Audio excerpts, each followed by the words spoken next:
Have you ever noticed something swimming in your field of vision? It may look like a tiny worm or transparent blob. And whenever you try to get a closer look, it disappears, only to reappear as soon as you shift your glance. But don't go rinsing out your eyes. What you are seeing is a common phenomenon known as a floater. The scientific name for these objects is muscae volitantes, Latin for flying flies, and true to their name, they can be somewhat annoying. But they're not actually bugs or any kind of external objects at all. Rather, they exist inside your eyeball. Floaters may seem to be alive since they move and change shape, but they are not alive.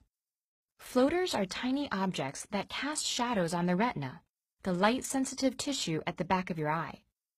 They might be bits of tissue, red blood cells, or clumps of protein. And because they're suspended within the vitreous humor, the gel-like liquid that fills the inside of your eye, floaters drift along with your eye movements and seem to bounce a little when your eye stops.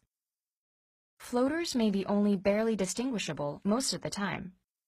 They become more visible the closer they are to the retina, just as holding your hand closer to a table with an overhead light will result in a more sharply defined shadow. And floaters are particularly noticeable when you are looking at a uniform bright surface, like a blank computer screen, snow, or a clear sky, where the consistency of the background makes them easier to distinguish. The brighter the light is, the more your pupil contracts. This has an effect similar to replacing a large diffuse light fixture with a single overhead light bulb, which also makes the shadow appear clearer.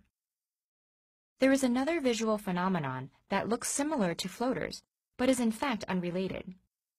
If you've seen tiny dots of light darting about when looking at a bright blue sky, you've experienced what is known as the blue field entoptic phenomenon. In some ways, this is the opposite of seeing floaters.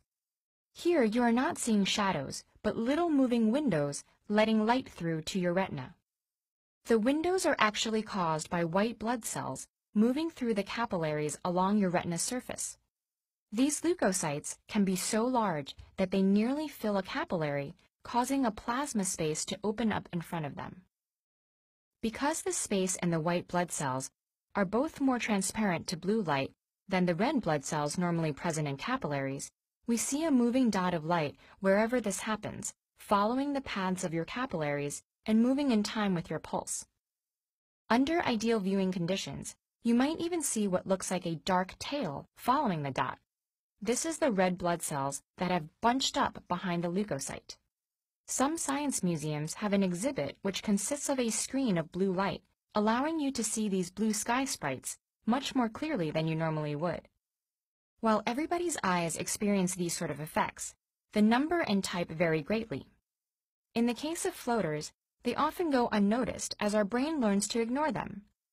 However, abnormally numerous or large floaters that interfere with vision may be a sign of a more serious condition, requiring immediate medical treatment.